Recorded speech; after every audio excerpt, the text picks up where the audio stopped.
Hey all, Rick Rex here, finally back with another one for you on DCUO. Now today we're beginning our look at the Rage power set and starting with the single target build. Rage is one of those power sets that's really been through the ringer. Now we see melee all the time and we know that they're good at that, but everyone says that they just can't keep up in range. But we'll see about that. Now we of course are going to check out the mods, the artifacts, the allies, the build, and the loadout, and yes, we'll check out what kind of damage this thing can do.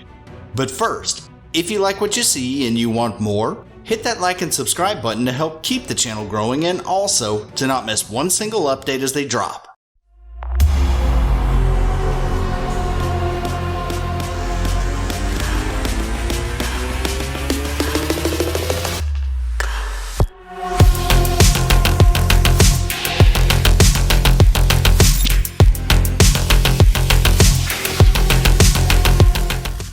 Okay, so Rage single target. Now, Rage is really a love-hate with me personally, and when the power set came out back in 2014, I fell in love immediately.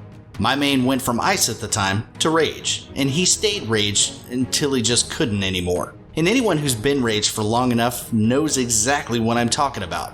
Through its history, the power set really wasn't known for its prowess in range or single target DPS, and even today, it's really only known for its melee. And everyone tells me that it just can't perform in single target and there's nothing to be benefited from doing range. Well, again, we'll see about that.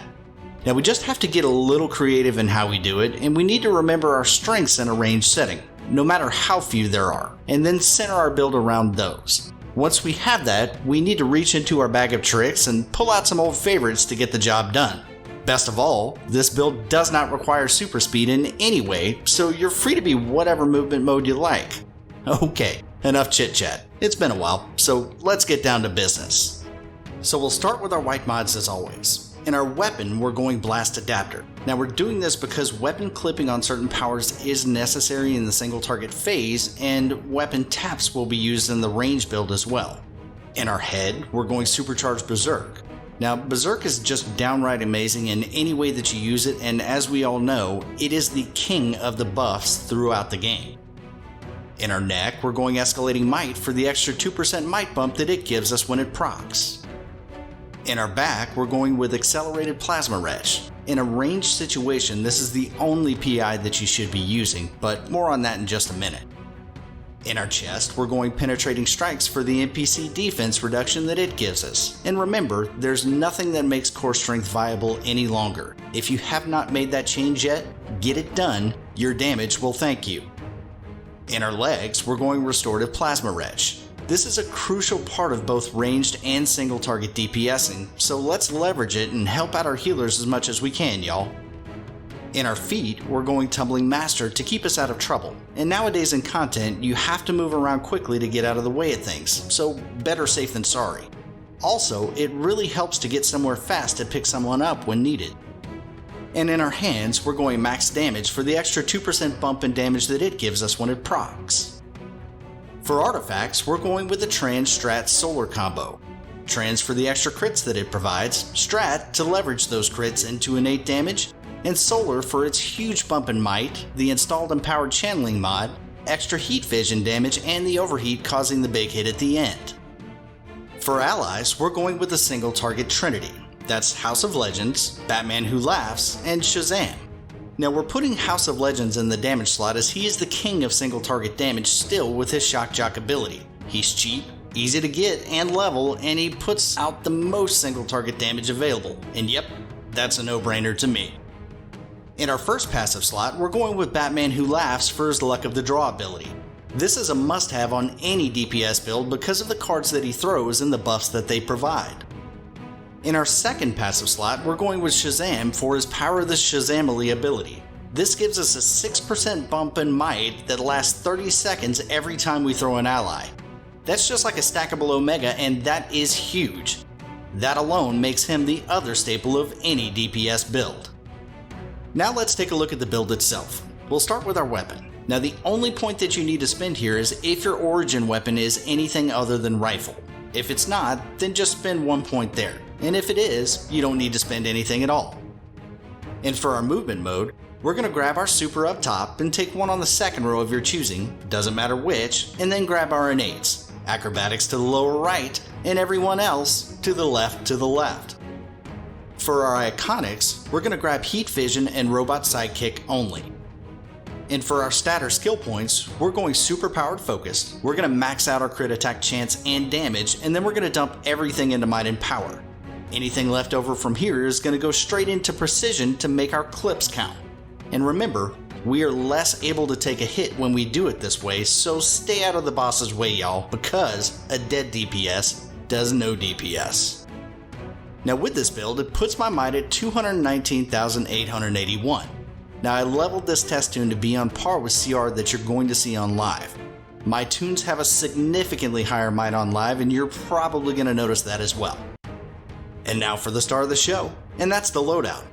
So we're going with Amplified Heat Vision, Channel Hate, Dreadful Blast, and Plasma Wretch. And we're going to round that out with Robot Sidekick and Berserk. And now it's time for a breakdown. Now, Rage is a weirdly simple power as there aren't a ton of options to go with on single target, but as I mentioned earlier, we need to build off of our strengths. So we start our loadout with Amplified Heat Vision. Now we want to run this to completion, y'all. If we cancel this before it starts, we're actually missing out on a ton of damage from the power itself.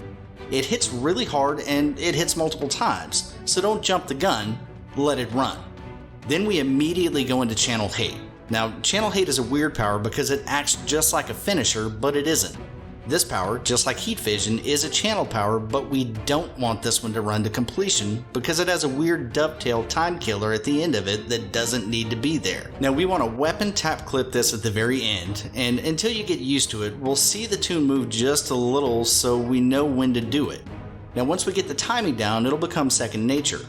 Now, once we get that done, we want to run Dreadful Blast in full combo because there's a good sized hit at the beginning, a medium in the middle, and a huge hit at the end of the combo. Now this power can be power clipped on the last animation right as our tune's hand drops.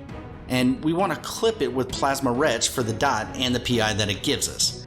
Now I know what you're thinking, and yes, I don't have it at the front of the loadout, and there's a pretty simple reason for that. That's because it's quite literally a clip power that gives us a dot at the end and the PI as a bonus. So now that we have all of that out of the way, our rotation is 1. Let it run, 2. Clip weapon tap at the end, 3. Combo twice, power clip with 4, and rinse and repeat. Now I'll slow down the action on the first pass so you can get a good idea of the timing of the clips, but let's check out what kind of damage this thing can do together.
Okay, awesome. Now who says you can't single target with Rage? Not me. Okay, so let's get the bad out of the way right quick. Our low comes in at 108,903, which is not impressive. But this one was a complete anomaly, and it was really the only one to get anywhere near that. Now a low hit count and the crit gods just not smiling on that parse makes it a one-hit wonder, so to speak. Now our high comes in at a massive 169,113 damage per second, which is huge on a single target. Now bear in mind it was also alone in that with more hits and a larger crit percent than usual. Now we did see quite a few hop up into that 150,000 plus mark though, and I love to see that.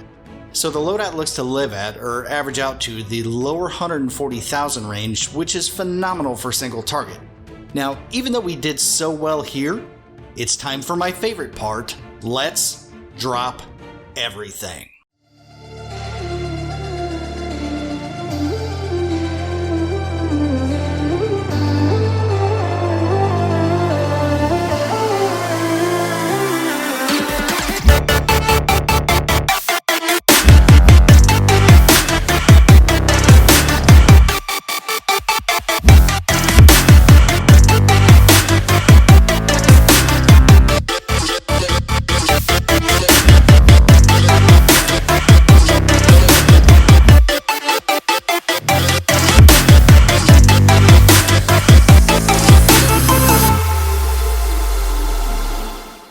Jeez, I just can't get enough of that. So our big hit comes in at 604,656 damage per second. That's right, that's over 6 million in damage in 10 seconds, y'all. You want to melt a boss? This is the way. Now after that we settled into a 160,000 rhythm that carried us about 4 parses until the end when it leveled off. Well y'all, it's good to be back. We have the ranged AoE build coming up next, so stay tuned for that one. But until then, stay safe, have fun, and enjoy. Thanks y'all for joining, and once again, if you like what you see and you want more, hit that like and subscribe button to help keep the channel growing and also to not miss one single update as they drop. I'll see y'all next time.